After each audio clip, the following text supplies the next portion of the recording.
वो मोबाइल चलाने वालियों सोचो, वो फेसबुक चलाने वालियों सोचो, वो व्हाट्सएप पर उल्टी सीधी और खूबसूरत लड़कियों की फोटो लगाकर नौजवानों को अपने शक्ल सूरत से भड़काने वालियों सोचो, शायद तुम्हारे बारे में अल्लाह के नबी ने फरमाया ऐसी औरतें कभी भी जन्नत के अंदर दाखिल न होंगी। ला यदखुलनल जन्ना वला यजिदन्न रिहा, जन्नत में जाना तो दूर जन्नत की खुशबू भी नहीं पाएंगी। मेरी बहनों, अपने आप को संभालो। अगर इस्लाम के अंदर हाथ जोड़ना जायज होता तो मेरी कौम की बेटियों में तुम्हारे हाथ जोड़ लेता।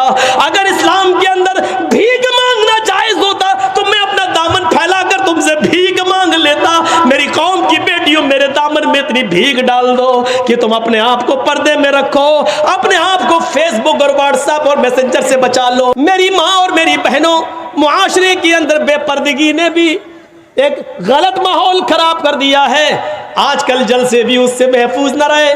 जलसे होते हैं तो मेला लगता है, और मेला लगता है तो नौजवान लड़के और लड़कियां उस मेले में जाते हैं। उनकी लिपस्टिक भी होती है, पर्दा तो बंगाल में दिखाई नहीं देता है। मेरे भाइयों, जहां तालाब के अंदर एक तरफ लड़के और दूसरी तरफ लड़कियां नहाती हुई नजर आती हो, वहां से कौन सी उम्मीदें लगाई जा सकती हैं? गौर करो मेरे प्यारे साथियों, जो पर्दे के बारे में कभी हजरत फातिमा रज़ी अल्लाह ताला अन्हा को याद करो, जब उनकी मौत का इंतकाल का वक्त आया तो उन्होंने अपने शौहर से कहा, अली अली, मेरी इंतकाल का वक्त करीब है, मुझे नहीं लगता कि मैं बचूंगी।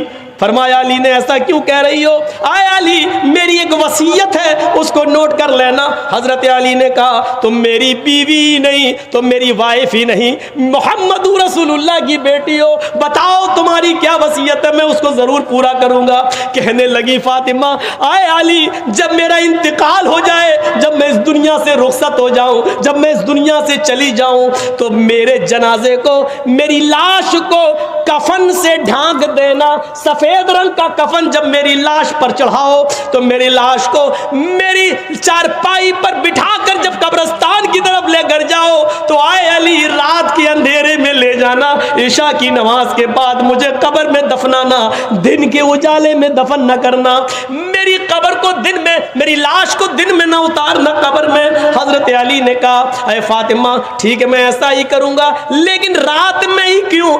दिन में अगर तुम्हारा इंतकाल जल्दी हो गया और जल्दी दफन होने की नौबत आ गई तो तुम रात की वसीयत क्यों कर रही हो? दिन में क्यों ना दफन करूं, रात में क्यों दफन करूं? तो हजरत फातिमा का जवाब यह था, मेरी माँ इस जवाब को सुनो, मेरी बहनों इस जवाब को सुनो, और मेरी कौम की बेटियों इस जवाब को सुनो, और अपने आप पर मातम करो आज जो तुम नंगा नाच नाच रही हो। हजरत फातिमा ने कहा, आए अली, मैं नहीं चाहती हूं कि मेरे मरने के बाद मुझे जो कफन पहनाया जाए, मैं नहीं चाहती हूं कि मेरी लाश को जब चारपाई पे उठा के जनाजा आगे बढ़ाया जाए, तो मैं नहीं चाहती हूं कि गैर मर्दों की नजर मेरे मुर्दा जिस्म पर पड़े हुए कफन पर भी पड़े।